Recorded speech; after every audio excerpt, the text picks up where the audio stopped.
नमस्कार प्यारे बच्चों, एक बार फिर आप सभी का स्वागत है आपके अपने YouTube channel doctor Poonam Sharma Hindi classes में। प्यारे बच्चों, आज मैं एक नया टॉपिक लेकर के आपके सामने फिर से प्रस्तुत हूँ। इससे पूर्व में हम भाषा के बारे में अध्ययन कर चुके हैं। भाषा किसे कहते हैं, भाषा कितने प्रकार की होती है, हिंदी भाषा को राजभाषा का दर्जा कब दिया गया और हमारे संविधान में कितनी भाषाओं को मान्यता दी गई है, ये सभी टॉपिक हम इससे पूर्व में कर चुके हैं। सभी बच्चों को याद होगा। मैं एक बार फिर से आपको याद दिला देती हूँ। हम भाषा के बारे में अध्ययन कर चुके हैं पहले, भाषा है ना, कि भाषा किसे कहते हैं।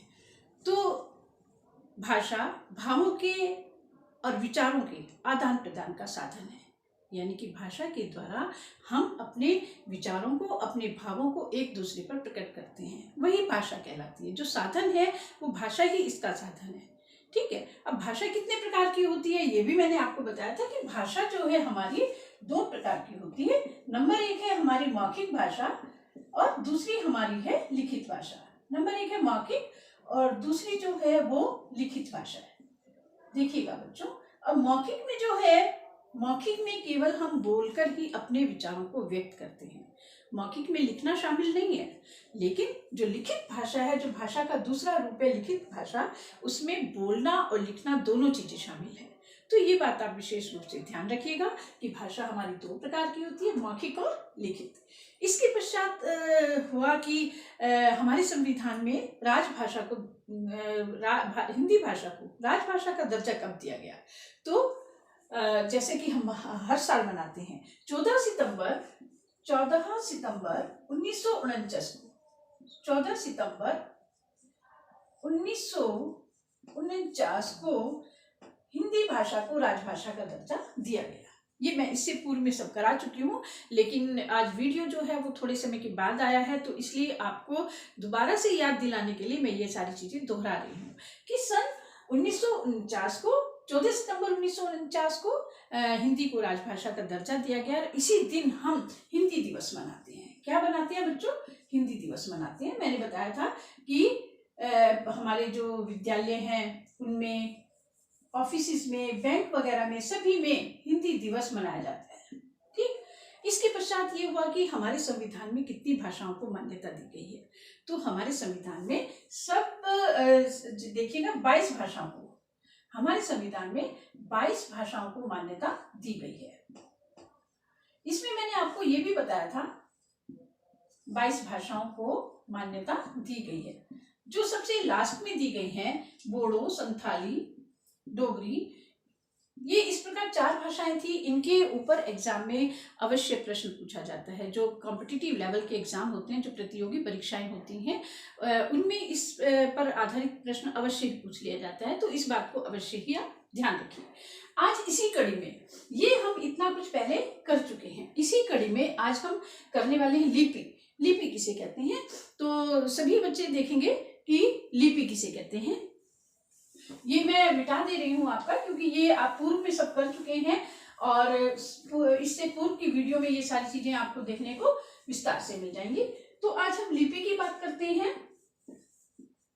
तो देखिएगा बच्चों, जो भी भाषा हम बोलते हैं, जो भी भाषा हम बोलते हैं, चाहे वो हिंदी हो, चाहे वो अंग्रेजी हो, चाहे वो उर्दू हो, मराठी हो, कोई भी भाषा हो, जिसको भी हम बोलते हैं, उस भाषा को बोलते हैं, उनके वर्णों को बोलते हैं। ध्वनि जो हम मुंह से निकालते हैं, उन ध्वनियों को लिखने के लिए किसी न किसी चीज की तो आवश्यकता होती है।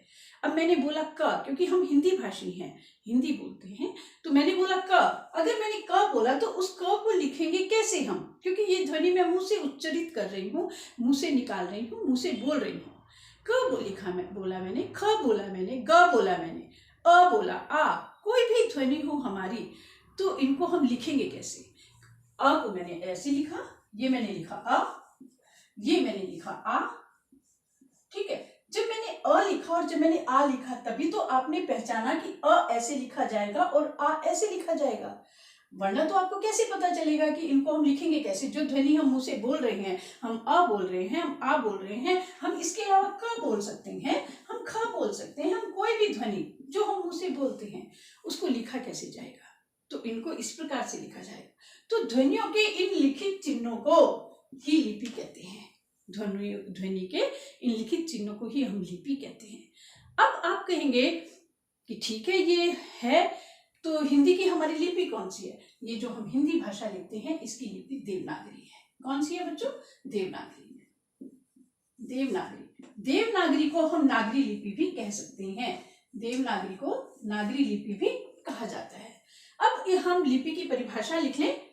लिपि की परिभाषा लिखना भी अत्यंत आवश्यक है। देखिएगा, परिभाषा है लिपि की, क्योंकि ये एग्जाम में पूछ ली जाती है, 9th 10th में पूछ ली जाती है, 11th 12th में भी भाषा से संबंधित जो प्रश्न होते हैं उसमें लिपि की परिभाषा अक्सर पूछ ली जाती है। तो आप सभी बच्चों को अगर याद होगी कि लिपि किसे कहते हैं तो आप अवश्य ही लिख पाएंगे। देखिएगा परिभाषा, ध्वनि चिन्हों के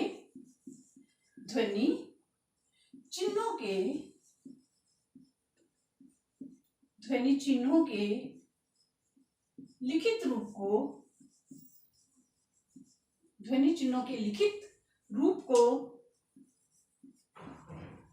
लिपि को बच्चों ऐसे करके लिखेंगे, आप अंडरलाइन भी कर देंगे क्योंकि हम लिपि से संबंधित बात कर रहे हैं। तो इन्वर्टेड कॉमास में लिख दिया मैंने उसको और अंडरलाइन भी कर दिया है। रूप को लिपि कहते हैं। ये लिपि की हमारी परिभाषा हो गई है। ठीक है, ध्वनि चिन्हों के लिखित रूप को लिपि कहते हैं। ठीक, अब हमें ये पता होना चाहिए कि अनेक प्रकार की भाषाएं हैं तो उनकी लिपि कौन सी है। मैं इधर लिख रही हूं भाषा और इधर मैं लिख रही हूं लिपि। ठीक है, तो हमारी सबसे पहले हम अपनी भाषा से ही शुरुआत करते हैं, हिंदी भाषा से। हिंदी भाषा हमारी है, हिंदी भाषा की जो लिपि है वो जैसा कि मैंने ऊपर लिखा है, हिंदी भाषा की लिपि देवनागरी, या फिर हम इसको नागरी लिपि भी कह सकते हैं। देवनागरी या फिर नागरी भी कह सकते हैं, दोनों में से कोई भी आप कह सकते हैं। आप इसको देवनागरी कह सकते हैं, आप इसको नागरी कह सकते हैं। इसके हिंदी के साथ साथ ये हमारी संस्कृत भाषा की भी लिपि है, संस्कृत की भी है। ठीक है, हिंदी और संस्कृत की लिपि है। इसके साथ साथ ये मराठी भाषा की भी है। ये मराठी भाषा की भी लिपि क्या है हमारी? देवनागरी है। तीनों की लिपि देवनागरी है। ठीक है बच्चों, इसके साथ साथ हमारी आ जाती, हम दूसरी भाषा की बात करते हैं, तमिल की लिपि। तमिल यहां लिख देती हूं। तमिल जो हमारी भाषा है, तमिल की जो लिपि है वो तमिल है। कन्नड़ की लिपि, क्योंकि ये सारी हमारी स्टेट लैंग्वेज है, कन्नड़ की जो लिपि है वो कन्नड़ है। और सबसे महत्वपूर्ण उर्दू भाषा, क्योंकि हमारी हिंदी भाषा में बहुत सारे शब्द हमें उर्दू भाषा के भी मिलते हैं। तो उर्दू जो हमारी भाषा है, उर्दू की लिपि फारसी है। पंजाबी पंजाब की भाषा है, पंजाब स्टेट की हमारी पंजाबी की जो लिपि है वो गुरमुखी है। पंजाब की जो हमारी भाषा है पंजाबी, उसकी लिपि जो हमारी है वो गुरमुखी है। तो ये मैंने आपको कुछ भाषाएं और उनकी लिपियां बता दी हैं। साथ साथ में लिपि की परिभाषा भी हो गई है। लिपि किसे कहते हैं? ध्वनि चिन्हों के लिखित रूप को लिपि कहते हैं। ये हमारा लिपि से संबंधित जो एक चैप्टर है ये पूर्ण हो गया है। साथ साथ क्योंकि ये बहुत ही छोटा टॉपिक है तो हम साथ साथ व्याकरण की भी बात कर लेते हैं कि व्याकरण किसे कहते हैं। लिपि मुझे लगता है सभी बच्चों को बड़े अच्छे से समझ आया होगा ये कि लिपि किसे कहते हैं। तो लिपि हम कर चुके हैं, छोटा ही टॉपिक है, कोई बहुत बड़ा टॉपिक नहीं है। और इसमें से इसी प्रकार से प्रश्न पूछ लिए जाते हैं। हिंदी की लिपि कौन सी है? देवनागरी है। संस्कृत और हिंदी की लिपि पूछ ली जाती है, या अन्य भाषाओं की भी लिपि कॉम्पिटिटिव लेवल जब एग्जाम होते हैं तब पूछ ली जाती है। 9th 10th 11th 12th में तो हिंदी संस्कृत मराठी से संबंधित ही लिपि पूछी जा सकती है आपसे। तो इन लिपियों को अच्छी प्रकार से आप सभी बच्चे याद करें। बात करते हैं आगे, हम बात कर रहे थे व्याकरण की। एक अन्य टॉपिक और देख लेते हैं, ये भी क्योंकि हमारा भाषा से संबंधित ही है। व्याकरण जो हमारा टॉपिक है ये भी भाषा से संबंधित है। अब देखिएगा, व्याकरण टॉपिक पढ़ने से पूर्व मैं आपको एक चीज और समझा देती हूँ बच्चों, कि हम बात कर रहे हैं व्याकरण की। किसी भी नई चीज को सीखने के लिए उसके विषय में जानकारी होना आपको अत्यंत आवश्यक है। हम किसी भी स्थान पर जाते हैं तो सबसे पहले वहां का मैप उठाते हैं। मैप उठा करके वहाँ जाने का रास्ता देखते हैं कि वहाँ जाने का रास्ता कैसे है, वहाँ जाएंगे कैसे, करेंगे कैसे।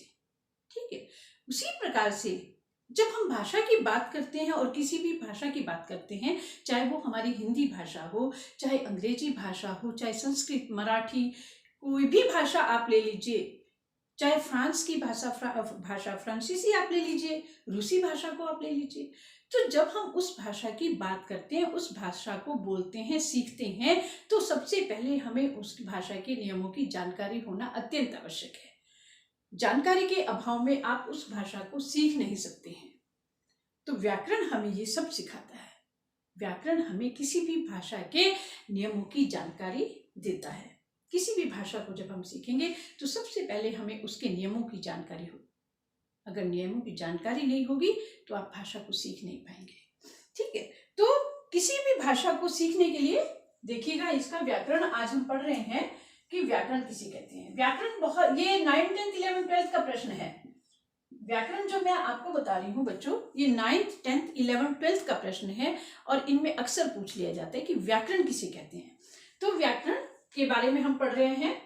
किसी भी भाषा को सीखने के लिए, ये मैं ऐसे ही आपको बता रही हूँ, विस्तार से बता रही हूँ इसको, किसी भी भाषा को सीखने के लिए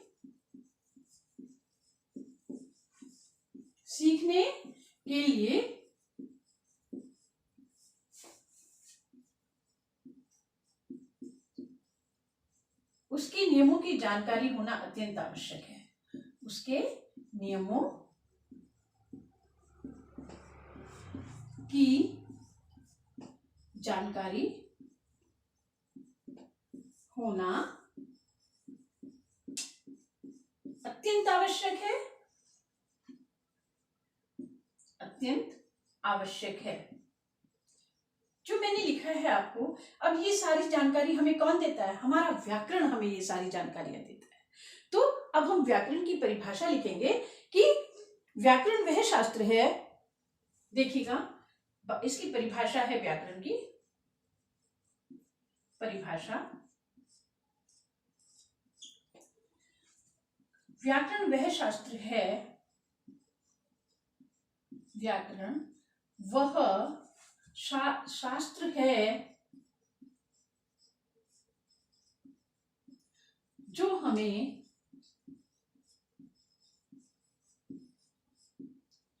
किसी भी भाषा के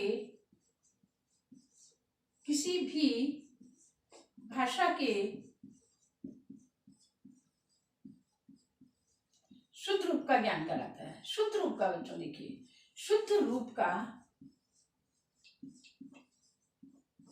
ज्ञान कराता है। ये हमारी व्याकरण की परिभाषा है। कॉमास में लिखेंगे इसको हम, कराता है। ठीक है, डबल नहीं लगेगा, सिंगल ही लगेगा यहाँ पर। देखिएगा, व्याकरण वह शास्त्र है जो हमें किसी भी भाषा के शुद्ध रूप का ज्ञान कराता है। बात बिल्कुल सही है बच्चों। अगर हमें नियमों की जानकारी नहीं होगी तो हम उस भाषा का भाषा के जो नियम है वो हमें जानकारी नहीं होगी तो हम अशुद्ध बोलेंगे। हम जैसे हिंदी में बहुत सारे बच्चे बोलते हैं, स को श बोलते हैं, श को स बोलते हैं, ठीक है, ट को ठ बोल देते हैं। तो ये सारी जानकारियां हमें किससे मिलती हैं? ये सारी जानकारियां हमें व्याकरण से मिलती हैं। तो व्याकरण वह शास्त्र है जो हमें किसी भी भाषा के शुद्ध रूप का ज्ञान कराता है। ये हमारी व्याकरण की परिभाषा होगी। तो आज प्यारे बच्चों हमने 2 टॉपिक किए हैं। कौन कौन से 2 टॉपिक हमने कर लिया? एक लिपि किया है और एक हमने व्याकरण किया है। मुझे उम्मीद है ये दोनों टॉपिक ही बच्चों को बहुत अच्छे से समझ आए होंगे, सभी को याद होंगे। परीक्षा में इन पर प्रश्न अवश्य पूछे जाते हैं। तो अगर आप इन दोनों टॉपिक्स को बड़ी अच्छी से कर लेंगे और इससे पूर्व में जो भाषा से संबंधित प्रश्न किए हैं हमने, जो भाषा के विषय में पढ़ा है, उसको भी आप अच्छी प्रकार से करेंगे। मुझे उम्मीद है कि आपको पसंद आई होगी मेरी वीडियो, और अगर आपको पसंद आई है तो मेरी वीडियो को लाइक करें, कमेंट करें और चैनल को सब्सक्राइब अवश्य करें। धन्यवाद।